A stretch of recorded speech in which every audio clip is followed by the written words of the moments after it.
Bonjour et bienvenue dans ce nouveau Jet Talks, le podcast de la Grande École du Droit. Je m'appelle Iris Cohen et aujourd'hui je vous invite à rencontrer Audrey Ayoub, ancienne étudiante à la Grande École du Droit, qui s'est envolée vers l'Asie pour sa 4e année afin d'effectuer un LLM à Tokyo. Bonjour Audrey, j'espère que tu vas bien. Bonjour Iris, ça va très bien. J'ai vu que tu as fait un LLM à Tokyo, un choix très original et ambitieux. Est-ce que tu peux me dire ce qui a motivé à choisir cette destination ?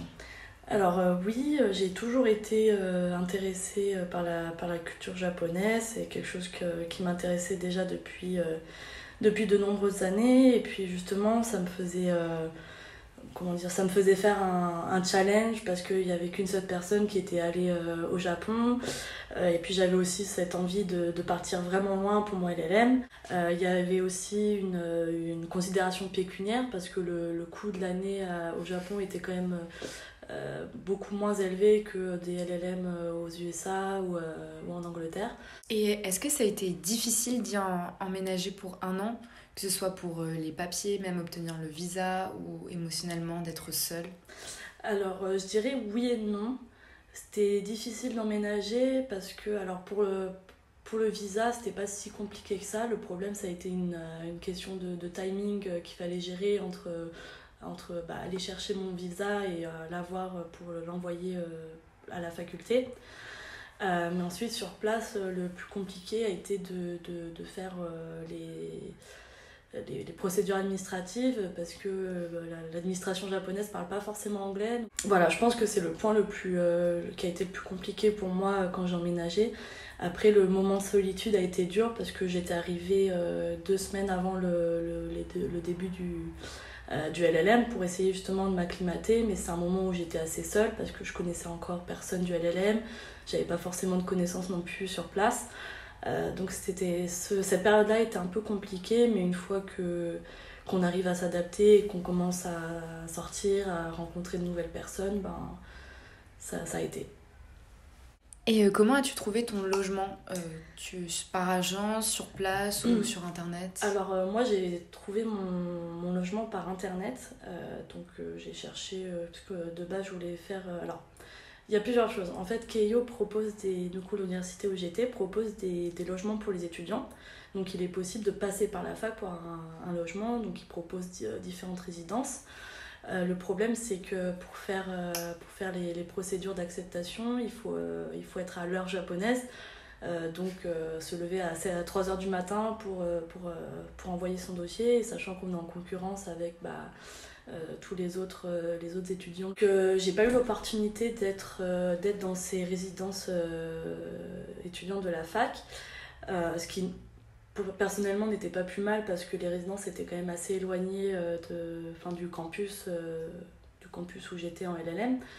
Donc je suis passée par une agence qui s'appelle Sakura House et qui est spécialisée justement dans la location de chambres ou de colocation, ce qu'ils appellent share house, de colocation pour justement les étrangers, ce qui évite plein d'encombres par rapport à d'autres agences japonaises. Et est-ce que tu avais déjà quelques connaissances en japonais ou tu as dû apprendre un peu la langue pendant ton séjour ? Alors j'avais quand même quelques connaissances rudimentaires en japonais par la musique, forcément les animés, les mangas, mais c'était pas suffisant, donc j'ai voulu apprendre en amont.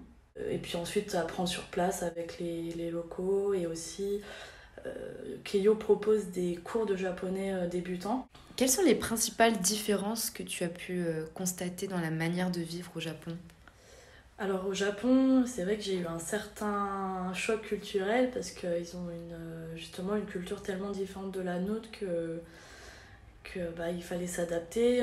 Donc là en tête, forcément, ils sont très courtois, donc laisser sortir les personnes quand on rentre dans le métro ou dans les RER japonais.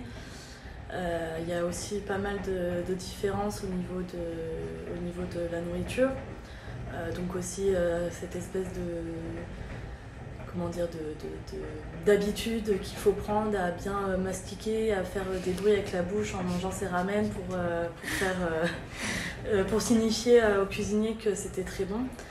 Il y a beaucoup de différences et c'est vrai qu'il faut s'habituer. Et petit à petit, on apprend les petites règles de vie qui font qu'on peut bien s'intégrer au Japon. Et surtout, une différence que j'ai notée, c'est la courtoisie et vraiment la propreté des transports en commun et de l'espace public en général. Donc ça, c'est vrai que ça leur tient à cœur et c'est sûr que pour s'intégrer là-bas, il vaut mieux respecter 2-3 petites règles de comportement. Voilà. Et maintenant, est-ce que tu peux me parler de ton LLM? Donc d'abord, comment as-tu été recrutée? Est-ce que tu as dû passer un entretien à distance ou... Alors, pas du tout. Moi, à l'époque, j'ai été recrutée par dossier. Donc, en fait, ils nous demandent toute une liste de documents à fournir, notamment des lettres de recommandation, personal statement, des CV. Également son attestation de diplôme, etc. Et ensuite, voilà, tout se fait de manière dématérialisée, il me semble. Donc il y a le personal statement, mais il demande également une rédaction d'un certain nombre de caractères sur un sujet au choix. Voilà, c'est toujours recommandé d'écrire sur un sujet qui nous plaît, car on peut peut-être mieux démontrer nos propos et montrer notre motivation. Et donc, quelle a été ta spécialité de LLM? Alors justement, la particularité de mon LLM, c'est que c'était un LLM assez global, donc d'où le nom Global Practice, parce qu'il proposait différents corps de cours, donc on avait plusieurs choix. Donc il y avait des cours en droit des affaires, en droit international, IPIT. Donc en fait, il y avait plusieurs grandes matières et ensuite il proposait différents cours qui étaient affiliés à cette matière. Donc ce qui te permet de prendre les cours qui te font le plus envie. Et est-ce que tu peux me parler un peu du système japonais, comment il se présente, le déroulement des cours? Est-ce que c'est comme en France où il y a des TD et même les partiels et, bon, je me doute, peu de vacances, mais les vacances au Japon? Alors, donc le système japonais, il est quand même assez sensiblement ressemblant à la France. C'est-à-dire qu'on avait des cours, mais pas des cours magistraux, donc c'était un petit comité où il y avait le professeur nous déroulait son propos, on posait des questions. Mais en fait, la particularité, c'était que cela dépendait des professeurs. Par exemple, j'avais un professeur américain, donc lui, par contre, donc il conduisait son cours d'une manière, à l'américaine, donc on avait des recherches à faire en amont sur un certain sujet, et ensuite on pouvait poser des questions, et on avait une discussion sur ce sujet-là. Par contre, quand c'était des professeurs japonais, là, ça ressemblait plus à la France, où voilà, le professeur fait son cours, on lui pose des questions à la fin ou en parallèle. Mais il y avait aussi pas mal de cours qui se faisaient en débat, donc avec le professeur et les autres élèves. Concernant les partiels, alors ça c'est pareil, tout dépendait du cours. C'était soit en open book, donc c'est-à-dire avec le cours à côté, ou alors sur table, donc d'une manière assez classique. Mais en général, ce qu'ils faisaient, c'était des essais en fait à la fin du semestre. Alors les vacances, il y avait une grosse période, on avait un mois de vacances, quand j'ai commencé en septembre, j'ai eu un mois de vacances après en février, je crois. Février, et ensuite il y avait une autre période de vacances pendant l'été. Et t'as pu découvrir un peu la ville ou... Oui, j'ai eu beaucoup d'occasions de pouvoir visiter, et puis aussi du coup pendant ces vacances-là de faire un peu le tour du Japon, faire un road trip, découvrir Kyoto, Nara, Kobe, donc les grandes villes, mais on a quand même pas mal de temps pour pouvoir partir, même aussi à l'étranger. J'ai pu aller, justement en février, j'ai pu partir en Corée du Sud. Est-ce que ça a été facile de faire des rencontres là-bas? Alors, pendant mon LLM, ça a été facile de rencontrer des personnes, notamment en fait les personnes qui étaient avec moi en LLM, donc qui venaient de n'importe, enfin, de beaucoup de nationalités. Donc, et par rapport aux Japonais, c'était un peu plus difficile de pouvoir casser leur carapace. Parce qu'ils sont très discrets et après c'est des personnes qui sont quand même très, très ouvertes une fois qu'on arrive un peu à les faire ouvrir. C'est quand même assez agréable de pouvoir les aborder parce qu'ils ont aussi pas tout à nous apprendre, mais en tout cas ils sont quand même c'est assez pratique de pouvoir se faire aider ensuite dans la vie de tous les jours, notamment par rapport à la langue. Et qu'est-ce que tu penses que ce LLM t'a apporté, que ce soit au niveau personnel que professionnel ? Alors, d'un point de vue personnel, ça m'a permis de prendre confiance en moi, également d'être plus ouverte d'esprit, et voilà, de toujours vouloir découvrir de nouvelles cultures. Et d'un point de vue professionnel, c'est vrai que quand on marque sur son CV LLM au Japon, tout de suite ça attise la curiosité. Et donc ça permet aussi de revenir sur cette expérience et d'avoir, on va dire, un profil atypique. Et est-ce que tu as pu effectuer un stage là-bas ? Alors oui, j'ai pu faire un stage là-bas. C'est même, on va dire, un cours entre grands guillemets que la fac propose. En tout cas, c'est quelque chose qui nous permet d'avoir des crédits. Donc j'ai pu faire un stage personnellement dans un cabinet d'avocats. Donc, c'est un stage quand même assez court, c'est 1 mois.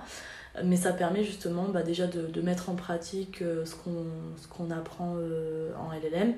Et également de découvrir un peu le marché du travail à l'étranger. Mais moi, ce qui m'a vraiment plu pendant ce stage, c'est voilà, d'être sous la supervision d'une personne, d'un avocat japonais, de voir les différences, de voir comment il fonctionnait, de pouvoir faire aussi des conférences et de pouvoir aussi faire des rendez-vous clients. Donc c'est vraiment quelque chose que je recommanderais pour le coup pour toutes les personnes qui aimeraient faire un LLM au Japon. Et du coup maintenant tu es dans la vie active, qu'est-ce que tu as fait après cette expérience ? Donc après mon LLM au Japon, j'ai postulé à plusieurs masters et j'ai retenu celui de Toulouse. Donc j'ai fait un M2 qui s'appelle droit du numérique, intelligence artificielle et cybersécurité. Donc je l'ai fait à Toulouse et je l'ai fait en alternance, donc ça m'a permis encore une fois d'être dans la vie active et de pouvoir être en entreprise pendant 1 an. Alors j'aurais une dernière petite question pour toi, c'est est-ce que tu aurais des conseils aujourd'hui que tu aurais aimé entendre pendant tes études, que ce soit à la JET, pendant ton LLM S'il y a un conseil que je me serais donné à moi-même pendant ces périodes-là, c'est de vraiment de pas trop s'inquiéter pour le futur, d'essayer de rester ancré dans le moment présent parce que les années passent très vite et voilà, d'essayer de profiter au maximum de ce temps-là et de pas trop s'angoisser pour le futur parce qu'on arrive toujours à trouver des solutions et parce que également en LLM c'est peut-être qu'un an mais c'est une année qui passe très vite voire trop vite. Écoute, merci beaucoup pour avoir pris le temps de partager ton incroyable expérience. Merci à toi. Et je te souhaite une excellente continuation et beaucoup de succès. Merci beaucoup.